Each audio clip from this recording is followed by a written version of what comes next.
Yeah. And I got 4 people telling me different, you know. So that's what I'm trying to say. I need somebody that's going to tell me your story, and I want to make sure that when I talk to you, that you guys know. I didn't get you up. Stop saying that. Yes, you understand. There are several things to note in this interaction. Firstly, Mawu seems to make at least some progress in reversing the suspicions placed on him by sticking to his story, even though detectives have confronted him directly with most of the evidence they have. Secondly, although Mawu is smart, he falls for one of the detective's traps. Gunpowder residue is the most concentrated at 3 to 5 feet away from a fired gun. By admitting that detectives will find a significant amount of gunpowder residue, Mawu essentially admits that he was one of the very few people in the vicinity of the guns being shot, which narrows him down to the most probable suspect even more. Lastly, the mention of jail seems to anger Mawu, who displays an intense emotional reaction. Banging the table, his posture, and his outburst all indicate that he is triggered by a loss of control over the situation and rising stress levels. In fact, this is one of the only times we see him get angry throughout this entire interview. He knows that despite his crafty attempts, he is still one of the prime suspects. And you want to ask whatever it was with them? Anyone that was there that can vouch for what happened tonight. That's who I need to speak to. I need somebody that's going to tell me, no, this is all bullshit. This is what happened. I was listening the whole time this fight went down. He fought. He protected himself. This is what happened. I saw the gun fall. Somebody that was supposed to be there could help you. Help me put that together. She saw. I think she saw the beginning of the fight. Okay. I made her leave. You got a phone number for me? Okay. I done it for her. Yeah. All right. So, do you have any way I can contact her? Or where should they go talk to her at her house? I need somebody that's going to before. Yeah, I can get if you guys can give my phone. I can take the number. Okay. I'll get it. I'll get you a shot to give me that number. I just want to get. I want somebody that's going to be on your side. Yeah, that's the story. Yeah, she was there from the beginning, but like. Did she jam with you, or did she jam before? Huh? Before the gun stuff, did she jam? Did she leave, or did she? Oh, that's before. I made her like that's my girlfriend. Like I'm not gonna put you in. I got you. Do you have anybody that was there, or that can kind of help me with your side of this version of when the gun came out and all that shit out, all that shit went down? Somebody that can just tell me what they thought, and then as long as they match what you say, dude, that's what matters. I need somebody that's gonna tell me, you know, the version that you happened, and that was gonna give me what you just want. Be honest with you, it's like you take somebody that's in that's all. And that's You get somebody that's listening. yeah, that is I can tell you that. Not gonna lie. Talking about something. Yes, sir. So it's gonna be things. So if you're going to jail, you know what? You know that you need help with all of yours. In the last. If it's boring.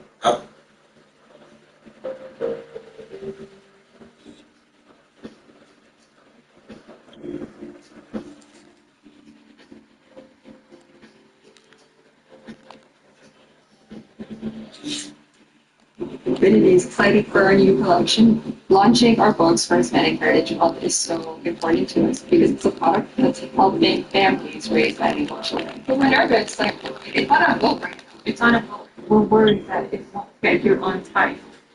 Oh my God, it's amazing. All of the book sales that have been driven by the campaign are all driven by New brand customers. Amazon has given us that reach, these audience that we would never be able to get to. I'm asking them. Oh, this is available for them. Do not project. I'm trying to be sure. Yeah, I'm going to feel mistake. So the way I go. As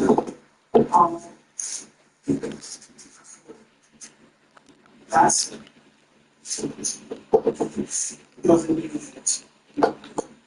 yeah, I understand that. I understand that. I was trying to make it back on for that. Huh? Oh, man, they got it. oh my God. Oh, you'll be back on for me. You're doing it. So, no. You know, that one for that. So, I don't think it can keep me long. It's just been really good. Yes. It's just been really good. I got you. You know, we're trying. You know, the one gun is all you saw. The one before. You see anybody else? So, I mean, I mean, I'm really focused. You know, That's what I'm saying. yeah, I see that. that's what I feel. Right. You know what I mean? I've never seen this person before in my life. And for you to just, you know what I'm saying, hit me, really, out there. We find this body gets too bad. It's kind of odd. So, So, seriously, you guys say you guys have cameras. You guys check that well, out. that's what we're waiting for, because you don't know, so waiting for someone to get it down. Yeah, yeah, yeah. They take a while. Yeah, I was able to get a couple that were, yeah. we're in the area, here, it's in the cars leaving. So, we're waiting for the other ones.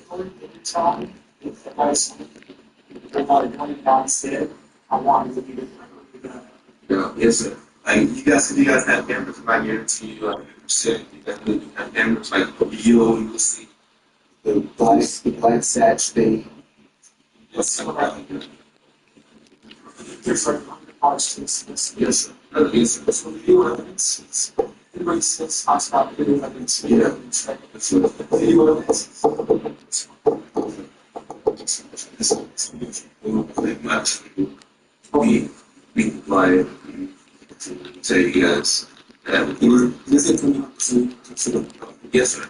Yeah, so that's I want to make sure they just keep on stressing that because this is name by name here. Like I said, I don't know. It's not just one person. It's something that people know you. yeah, You know, they know you and they know your yeah, cousin. yes, sir. Yes, sir. Yeah. Yeah, you know. Keep posting this. We know it. I'm not need to like see it. There's more. If there's something that's he puts publicly, you're not making shit up. You're not inviting him out. He puts it publicly by himself. So, you have a gun. So it's shooting. I'm not gonna speak on it. But I don't know what he. Have you seen him before? Yes, sir. Oh, dude. I'm gonna show you the trunks. You see them. All right. Oh, you were there when you took pictures. So what is this?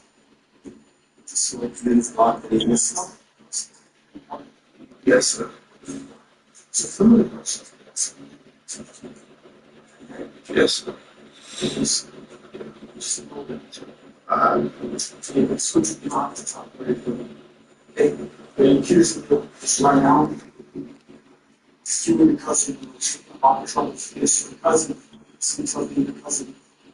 Competing on trouble. It is easy to see how emotionally defeated Maui is, even though he is still sticking to his story. Although he has made a worthwhile attempt to mask the truth, lies like this one have played a massive role in discrediting him. Moreover, it is likely that detectives already had most of the answers, as it is unclear how many people they interviewed and what video evidence they had. In interviews like this one, detectives can manipulate evidence however they wish. Whether they do that by fully disclosing it to the suspect to intimidate him, or even falsifying it in order to catch lapses in an alibi, nothing is off the table. Although some techniques do lead to false confessions out of sheer stress, these strategies are required to confront individuals like Maui, who are cold and calculated. Speeding isn't it's on script here on it's really on that. You were trying to live a little. You were trying to because of dog. Because he wants to have some because he wants to ask that he can sell his not all into the cases. So we're gonna if he has more questions for you, then it's feel a little bit. Any questions for me before Yes, sir. Sure, you want to tell me anything before I leave because it's gonna be hard for me to help you out after I leave because it's gonna clarify it. Okay. All right, then just hang tight. Let me talk to your cousin again. I'll give you a longer break without the cuffs. And then the calls and then put you back in cuffs, all right? And then we'll hold you back there. And then we'll move this forward, all right? Thank you. Shortly after this interview concluded, Mau's trial began where a direct connection was found between him and a 9mm ammunition box, a laser, and shell casings found at the crime scene. Additionally, while his trial concluded, he was kept in jail. However, since Mau was 17 at the time of the shooting, he qualified as a minor and voiced a request to be let out to finish high school. But the victim's family would not let him off so easy. A petition was started on Nico's behalf that called for Mawu to be kept in jail until he was sentenced. The judge soon deemed pretrial detention necessary, as Mawu was believed to be a threat to everyone around him. And by February 2022, Mawu Rebels was found guilty of murder and sentenced to 25 and a half years. Do you think Mawu was trying to get off scot-free using his age?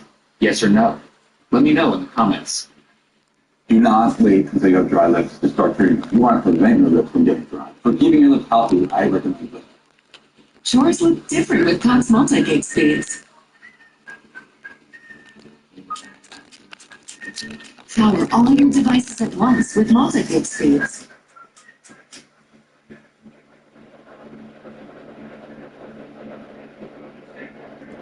She bought someone about 50 pounds off something. I don't know. She just come out of the blue to my house.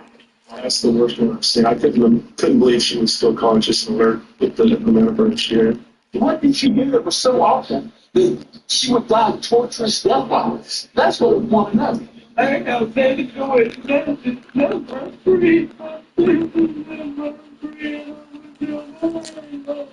On March 24, 2010, a man named Terrence sat outside his home in Pensacola, Florida, enjoying the fresh night air. By all accounts, it was a perfect spring night. That is, until a faint voice rang out from the forest surrounding his home. At first, Terrence couldn't make out what the voice was saying. And then it came again, a panicked and pained moan. It was a woman calling out for help. Terrence couldn't have had the slightest idea of the gruesome crime that had just been committed against this woman, a crime so brutal that he may have trouble believing it.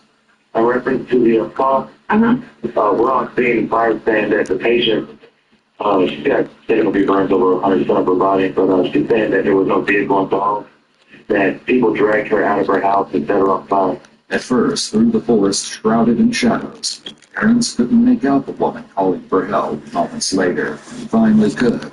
He was horrified. A 19-year-old woman, Adriana Zimmerman, slowly stumbled toward him out of the darkness. Burns coated every inch of her skin, so severe that he couldn't make out the color of her skin or whether she was wearing any clothes at all.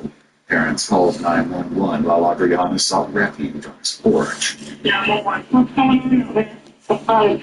There's somebody started blowing up. Where's this lady on fire right now? She what? She blowing it up.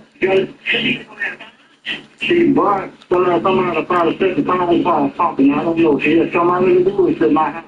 As they waited for EMS to arrive, Terrence noted that Adriana smelled heavily of gasoline, and there was a severe injury on her head in addition to the burns. Whatever she had endured had left her barely clinging to life. By 9:24 p.m., an EMT arrived at the scene to find Adriana sitting on the porch with her arms outstretched, rocking back and forth to soothe her pain. The extent of her burns meant that the EMT on the scene couldn't offer her much medical assistance. Even for a seasoned EMT, the sight was deeply disturbing. She was kind of molded. She was just in a sitting position, and the way she was looking was it hurt to move anywhere, so she was kind of in whatever position she was the most comfortable. It was in a sitting with her arms stuck straight out. She was moaning, and it was hard to understand her due to her jaw. Her jaw was very deformed and stuck out. So she kept, mumbling, help me, and I told her, I'll try to help you. You just got to stay there and try not to move for me. Really, with a burn victim like that, there's nothing much we can do until EMS gets there. And your training experience when you saw her, what was your first thought? That's the worst one I've seen. I couldn't believe she was still conscious and alert with the amount of burns she had. Did you feel her condition was grave? Yes. Just from your experience and seeing what you've seen? Yes, sir. Just from seeing that, plus the head trauma, the amount of head trauma she had to her face, I would not have expected her to make it through the night. She kept telling me I'm about to pass out. I'm about to pass out. So I told her to try to stay awake for me, and I wanted to get the info of the suspects before she passed out. Fearing that she would never wake up if she passed out, the EMT dug for all the information that he could about what happened to her. She managed to tell him that she'd been taken from her house, tased, beaten with a crowbar, and then set on fire. En route to the hospital, the paramedic supervisor tended to Adriana's wounds as much as they were able to. In their interview with the police, they disclosed heart-wrenching details of the ride to the hospital. I told her, keep fighting. And she kept saying over and over again, am I going to make it? Am I going to make it? And I told her I was going to try. And she said, when I just tell me I'm going to wake up and see my babies. I got to talking to her, and I told her that I was probably going to be the last person she talked to for a while, and that in order to catch the people that did this to her, I needed her to tell me if she knew who it was. And I asked her why they did it to her, and she said, I thought we'd made up. Without being able to give more details about the horror she had endured, Adriana was given morphine for her pain and fell into a coma. Investigators were desperate to find the perpetrators behind such a heinous crime. It wasn't long before they inferred that wading through all the convolution and getting to the heart of the horrific incident was going to be anything but clear-cut. This is Cypress Trail Mobile Home Park, where 19-year-old Adriana had only lived for a few months before the horrific incident took place. Adriana moved to Florida with her children from her hometown of Lubbock, Texas. Her family, who lovingly nicknamed her Augie, missed her from the moment she left for the Sunshine State. She was a loving, dedicated mother to her 2 children, and her final words before she fell into a coma confirmed this. En route to the hospital, barely clinging to life, she repeatedly asked the medical professionals to take care of her children and check on them since they were home alone.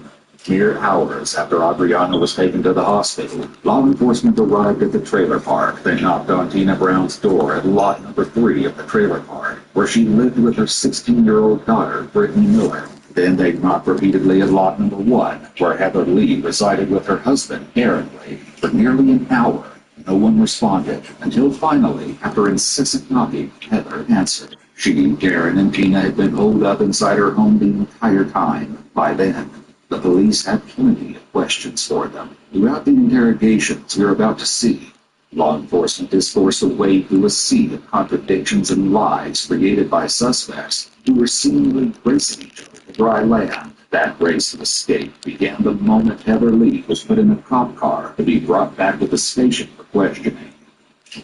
The following footage has been analyzed by a qualified team, including a licensed professional counselor and a licensed attorney. It's cold in there. All right, one time. You should be cold back here.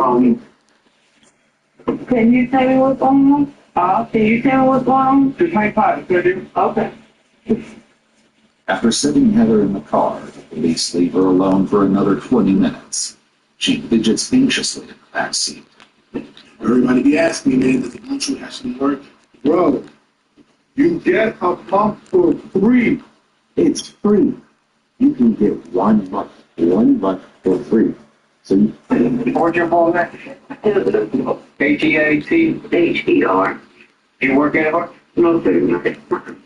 Several witnesses and neighbors interviewed allege that many people in the trailer park sold illegal substances or allegedly worked as escorts, including Tina, Heather, Adriana, and their partners. In the 4 months leading up to the battery of Adriana, cops had visited the trailer park 25 times, but this time would prove to be the most ghastly, heartbreaking visit of all. What is going on? Okay. Well, first of all, we're investigating a battery here with your neighbor there behind it. On your animal? I guess. The lady lives behind it. Listen to me now. I'm going to ask you some questions. Okay. I just see Adriana earlier today. My name is Becky Watts. I'm with the sheriff's office. We were calling here on an aggravated some type of disturbance tonight, okay, where your neighbor was critically injured and you have been implicated, maybe having some knowledge or information or even being involved. I have to ask you some questions, but before I ask any questions, I'm going to have to advise you your rights, okay? The detective reads Heather her Miranda rights. She accepts them rather calmly, but her calmness and patience will start to wane as the police begin to really question her. First of all, tell me, do you know the situation we're talking about here? That's why I keep asking you what's going on. Okay. Where have you been all afternoon? What have you been I'm doing? here at the house. I was cooking. I see Adriana earlier today. Who? Adriana, my neighbor. She was down in the way by my aunt's house talking with us earlier. And then I had one back in the house. I cooked and I laid down after that. Okay, is anybody else with you? Nobody was like, no, keep it at sleep. Okay, On the bed, yeah. y'all, did you still be on there like? Yeah. My kids are on. Okay, this girl was taken from her house and beaten up. Okay. I seen her earlier today. She told me that she had to think.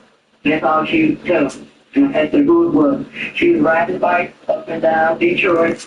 And I asked her when she went that way, I said, where do you keep going when you go that way? She kept saying Fowler. But she would never tell me where Fowler. And then she said, girl, I got a hot date tonight. It's interesting that Heather immediately provides information to deflect the interest away from herself and toward the supposed hot date. Do you know the lady lives at lot 3 back there? Tim, yes, I know Tim. All of us know each other out here. I met her when she first moved out Okay, here. how long she been there? I'm not quite sure. It's been a couple months. She ain't been living out here no longer than a year. Okay, where did you go tonight before we got here? Tonight? Tonight? Yeah. I can go anywhere. So you been in your house? I've been here and down by Tim's house and by my aunt's house and back here. I was here cooking. My other aunt, my mom's sister came around here, her and the kids. And I was there cooking fish fry. And it's still on the stove. And they're telling the officer that the fish is still on the stove as an attempt to prove that she's being truthful. In reality, the desperation to provide evidence of her activities only makes her look more suspicious. People who are innocent often don't feel such a stark need to back their story out. You just look. You'll see her try to validate her whereabouts even more by listing people who can provide her with an alibi. Take note of just how many times she does this. I won't sit here and believe what you're saying, but we're getting information. You know what's going on here. You and Tina. I don't know anything about what's going on here. Like I said, I was here at the house. My mom called me on my cell phone. I told my mom. My aunt came here, her the kids. My two cousins was in the car with her. My aunt down in the fourth trail, she seen me today. Uncle Charles So was you're here today. sitting here telling me that you and Tina, y'all didn't have a problem with the girl back there? I didn't have no problem with Audrey. I've been hanging out with Audrey every day. All of us been hanging out together. You and Tina didn't with y'all hard? No, I didn't do nothing to Audrey. I went out hard, but hair on her head. Heather's protesting that she couldn't have been involved because she would have never heard any part of Adriana is known as a convincing statement. This type of statement is often a sign of deception, as a truthful person's first instinct would likely be to outright deny an allegation, rather than try to convince the person posing the question of something.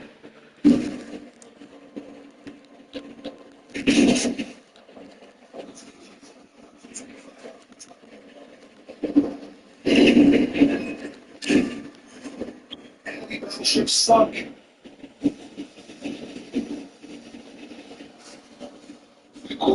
I had to protect her once before.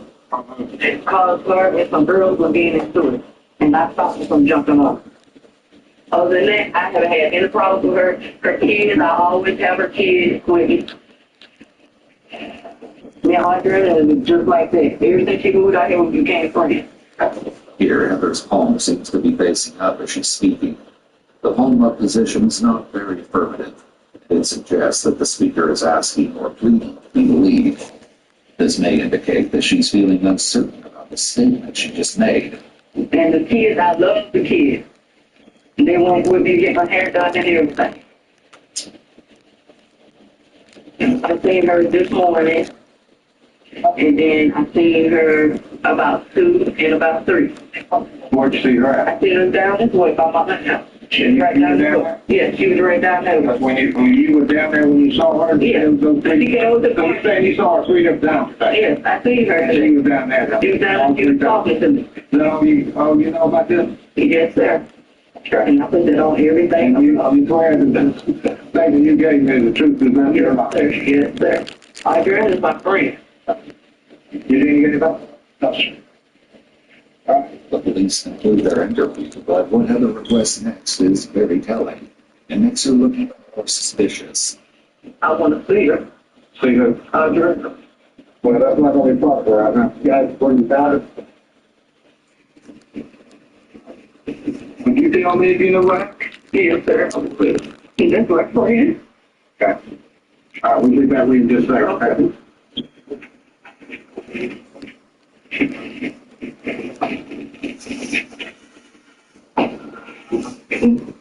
Once more, Heather is left in the car. She shifts uncomfortably and sniffles, wiping her tears until it seems she cannot take the anxiety brewing inside of her any longer. While to some, her next actions may seem to be those of a desperate friend, to others they likely appear to be those of a suspect trying to feign concern. Baby.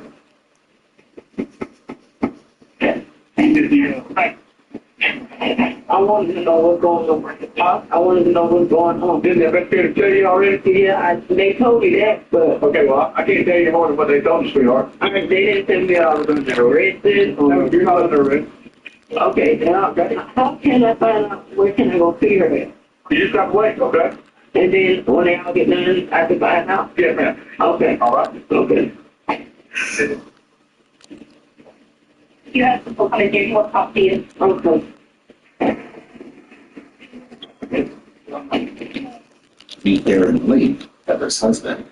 He's no stranger to running to law enforcement, having been convicted of 2 prior felonies in 2001, including battery and sale of a controlled substance. As soon as he's put in the car, it seems that the couple begins retracing their steps in a discreet way to ensure her and Darren's stories are aligned once they're separated for questioning. This early in the investigation, we can only speculate as to the reason behind Heather and Darren having been placed in the vehicle together. It's possible that law enforcement just needs to secure them for the time being. However, it's also a possibility that officers are intent on capturing what the two might inadvertently disclose as the camera is running. That's what it is.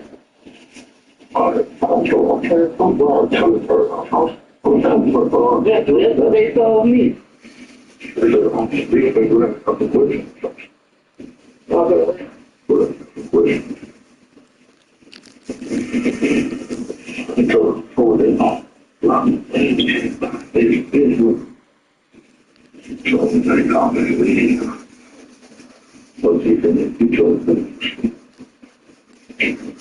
I go over there, I can jump in and sleep.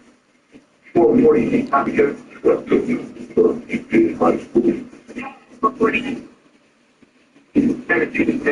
And hold it right down the couch. You got me around for you, Mom.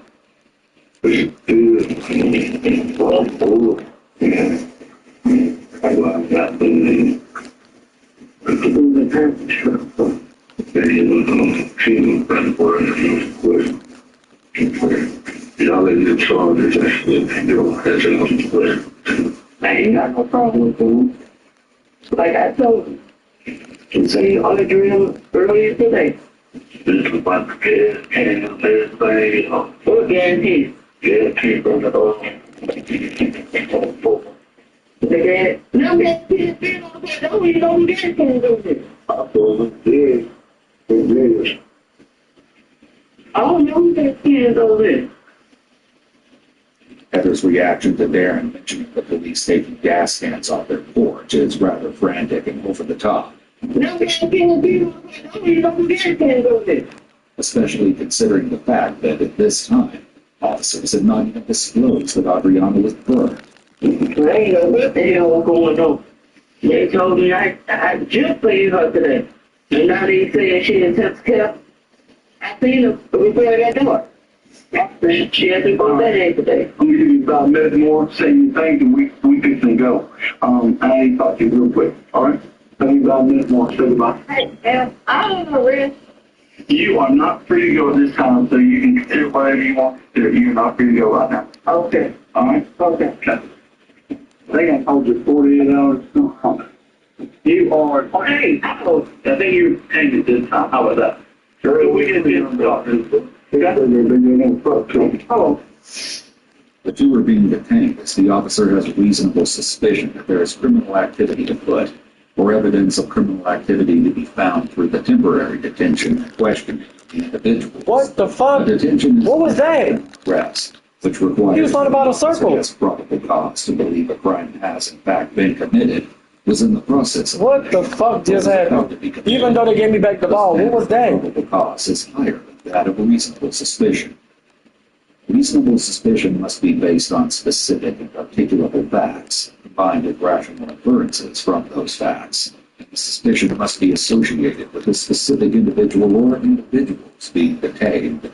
You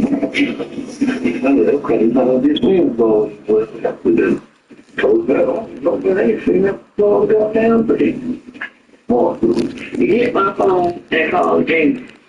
The G Heather is referring to is an attorney who she will be asking for rather frantically soon. After this, Heather, Tina, and Darren were brought to the station for further questioning.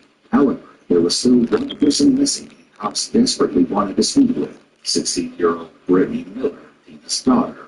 Tina told police that earlier Brittany had left for the hospital with her friends. Just then, Mallory, in Tina's maroon SUV, Brittany had hurt her hand, though Tina told investigators that she didn't know how. Investigators searched the area for Brittany and the SUV, but their initial searches for the truthless, Brittany's name, car make, and model, and her physical description were broadcast to all patrol units in a desperate attempt to find her. Without Brittany in custody, back at the station, the thorough questioning of Tina, Heather, and Darren began. On top of their stories contrasting with one another, even their demeanors in the interrogation rooms were wildly different. You have Heather, who is clearly distressed. Officer!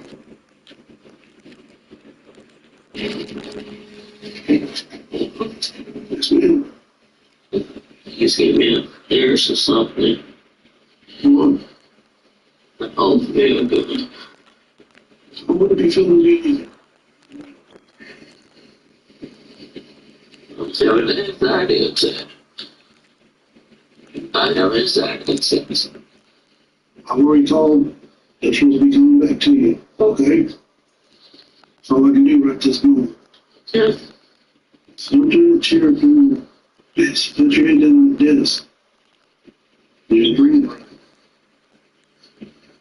Okay? Okay.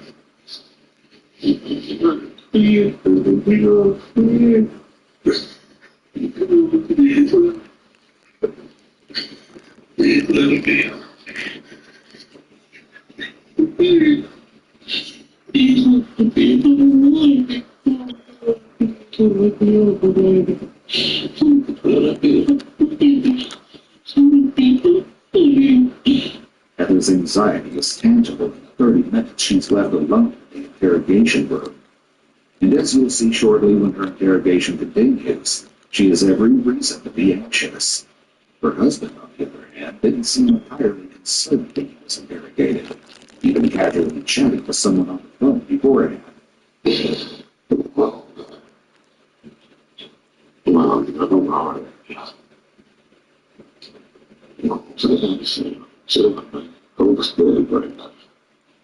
In use. Oh, you are it. I'm going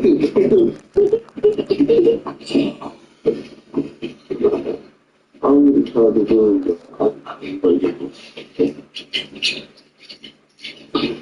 you ready? 447. Yeah.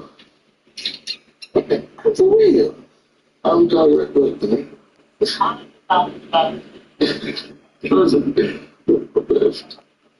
I have to know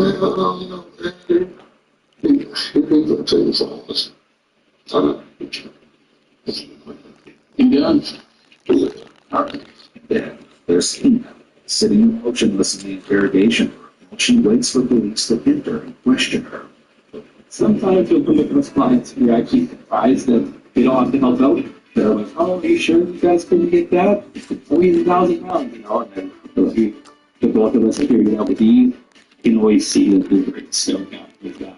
Okay. Visit 1-800-GotJunk.com. Do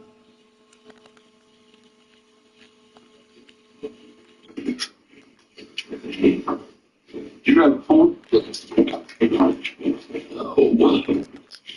How you doing? I'm investigator Lee Tyree, and this is investigator Tom Watts. After this, the police remind everyone of their rights now that they are officially in the interrogation rooms. An important thing to note is that Tina was the first to be interrogated, followed by Heather. Take a look at how their stories compare. Even their initial retellings of why they didn't answer the door don't align.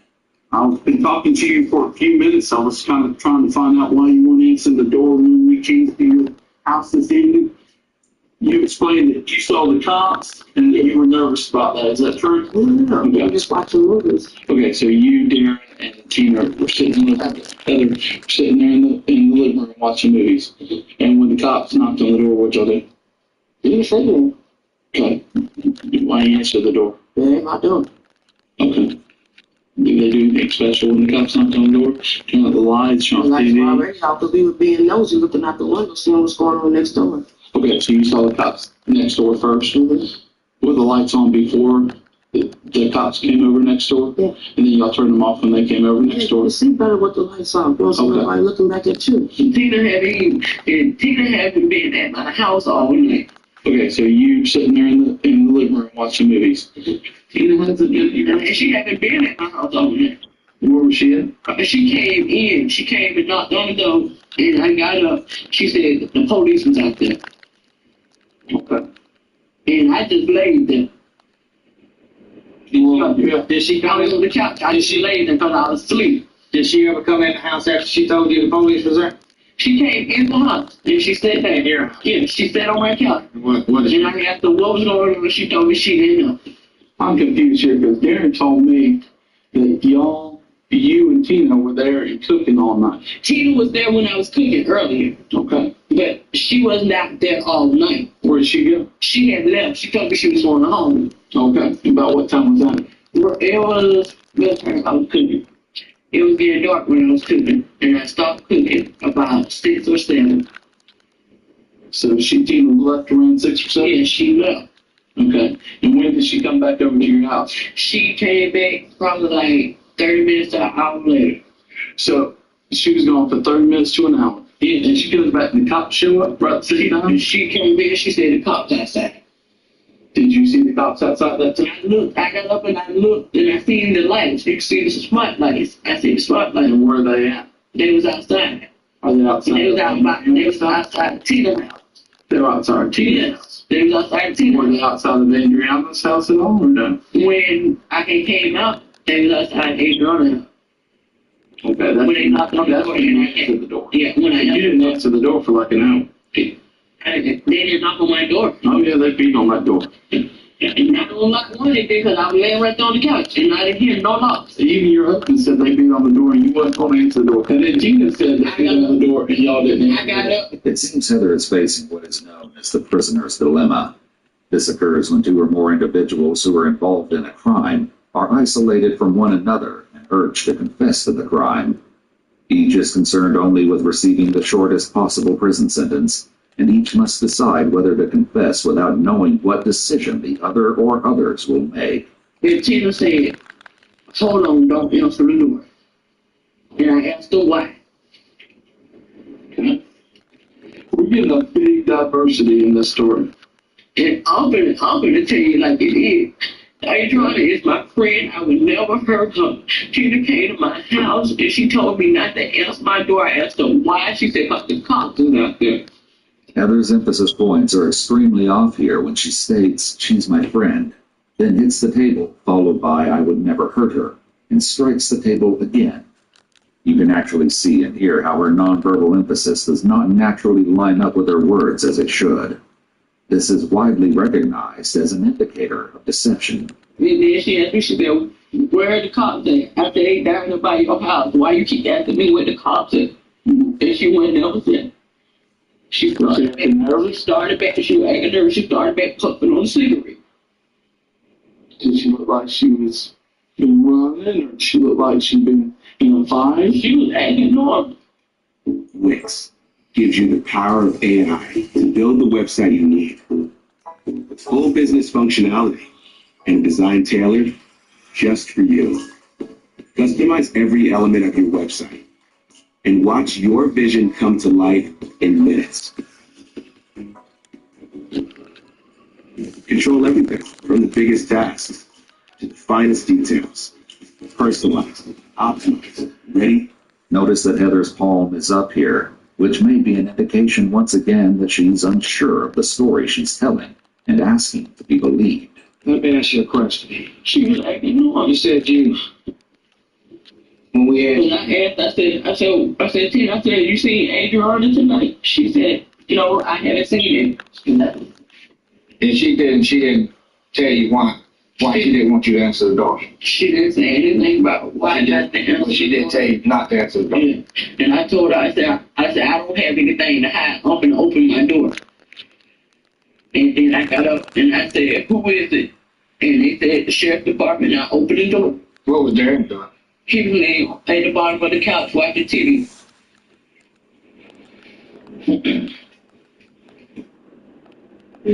You're absolutely sure of this? Yes, sir. I am sure. Because this story's a lot different than the story. I am sure. As the investigator has pointed out, Heather's story is wildly different from her husband's. So you were sleeping until about 7, so you don't know anything prior to that? No. Okay.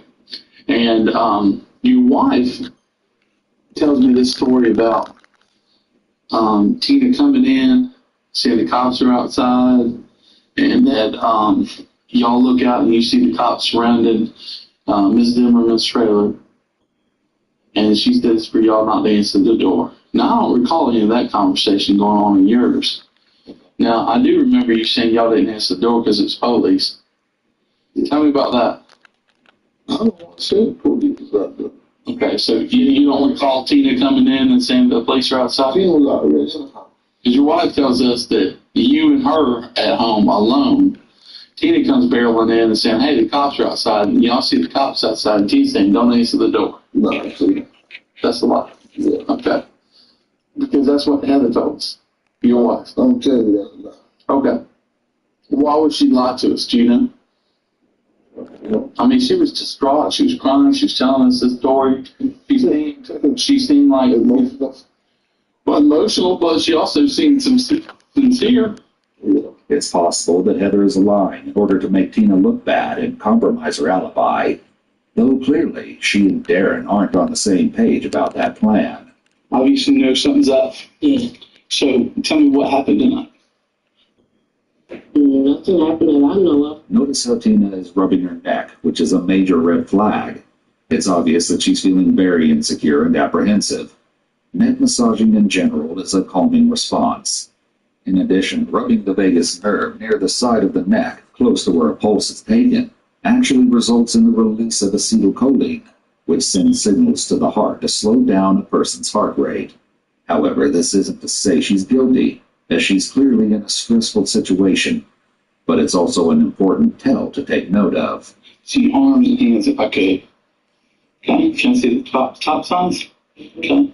There's old scars on there? Yeah, I have a puppy. Okay, and what's this right here? That little scratch there. This? Yeah. I have a puppy. Okay, your puppy calls that? Look. Got your chin? Okay. All right. So, where were you tonight?